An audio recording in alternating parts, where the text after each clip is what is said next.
నేను ఎప్పుడు ఆ విషయం నాకు ఇష్టం లేదు మాట్లాడటం, కానీ ఇవాళ ఆ ద్రౌపది అమ్మని చూశాను ఆలయంలో. మీ అందరికీ తెలుసు ద్రౌపది అమ్మ గురించి, మీకు తెలుసా లేదా? అప్పుడు కౌరవులు ఏం చేశారు? ఆవిడి భర్తని అవమానించాలని సిగ్గు లేకుండా ఒక ఆడదని, ద్రౌపది అమ్మని సభలోకి తీసుకొచ్చి ఆ అమ్మ చీరలాగారు. ఎందుకు? భర్తని కొట్టడానికి. వాళ్ళకి వేరే దారి దక్కలేదు, ఒక ఆడది దక్కింది వాళ్ళకి. అట్లానే మన అసెంబ్లీలో చంద్రబాబు నాయుడు గారిని హింసించాలని, ఆయనకి ఎదురు దెబ్బ కొట్టాలని వాళ్ళకి తెలిసి నా పేరు లాగారు, నా శీలాన్ని గురించి వాళ్ళు మాట్లాడారు. అది ఒక్కరికి అవసరం లేదు. ధైర్యం ఉంటే మొగాడుగా నుంచి మాట్లాడాలి, కానీ ఒక్క స్త్రీని లాగకూడదు. మీరందరూ కూడా ఇక్కడ చాలా మంది మొగాళ్ళు ఉన్నారు. ఒక్క స్త్రీ గురించి మీకు మాట్లాడే హక్కు ఎవరికి లేదు ఇక్కడ. ఏ స్త్రీ ఎట్లాంటిదో తనకి తెలుసు, తన జీవితం గురించి తెలుసు. అది మనం నేర్చుకోవాల్సింది అక్కడంతా.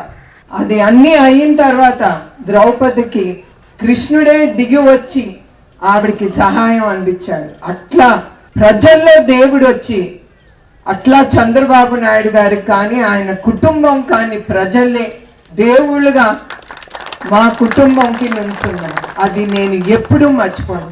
ప్రతి సందర్భంలో మా కుటుంబంలో చాలా జరిగినాయి మా జీవితాలు. ఇప్పుడే అన్నారు తిరుమలలో ఆ బాంబులు పెట్టి నక్సలైట్లు, కానీ ఇప్పుడు కూడా మా కుటుంబం హిట్ లిస్ట్లో ఉన్నా కూడా, ఇట్లాంటి అవమానాలు చాలా ఎదుర్కొన్నా కూడా ఆ దేవుడు అనేవాడు ఉంటాడు. ఎప్పుడు మా కుటుంబం మీకోసం, ప్రజల సేవ కోసం వాళ్ళు ఉన్నారు. వాళ్ళు అట్లా మా కుటుంబం ఉంది గనక ఆయన్ని రాజమండ్రిలో నిర్బంధించినప్పుడు మీ అందరికీ తెలుసు, రుజువు ఏమీ లేకుండా 57 రోజులు నుంచున్న ఆయన ఖైదీ చేసినప్పుడు అప్పుడు దేవుడే దిగొచ్చి ప్రజల ద్వారా ముందుకొచ్చారు. అదే గనక ఆయన తినుంటే ఆ 26 కోట్లని చివరికి చెప్పారు. ఆ 26 కోట్లు కూడా వాళ్ళు చూపించలేకపోయారు. అది మా కుటుంబం అంటే.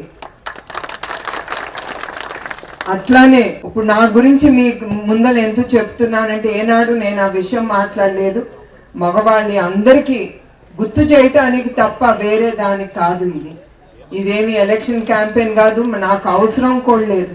ఇది స్త్రీని మర్యాదించాలి, స్త్రీ ఒక అమ్మ లాంటిది అనేది మీరందరూ మర్చిపోకూడదు. అది మీ అందరికీ గుర్తు చేయడానికి ఇది చెప్పేది ఈ విషయం. నేను ఏనాడు 10 మంది ముందర ఆ విషయం ఏనాడు మాట్లాడలేదు. కానీ ఇప్పుడు ఆ ద్రౌపది అమ్మని ఆ గుడిలో చూశాను కనుక మీకు ఒకసారి విన్నవించాలని నా మనసులో ఏముంది అని నేను మాట్లాడాను. అది నేను ఎవరికి అక్కర్లేదు. నా భర్తకి తెలుసు, అందరికీ తెలుసు నేను ఎట్లాంటి దాన్ని.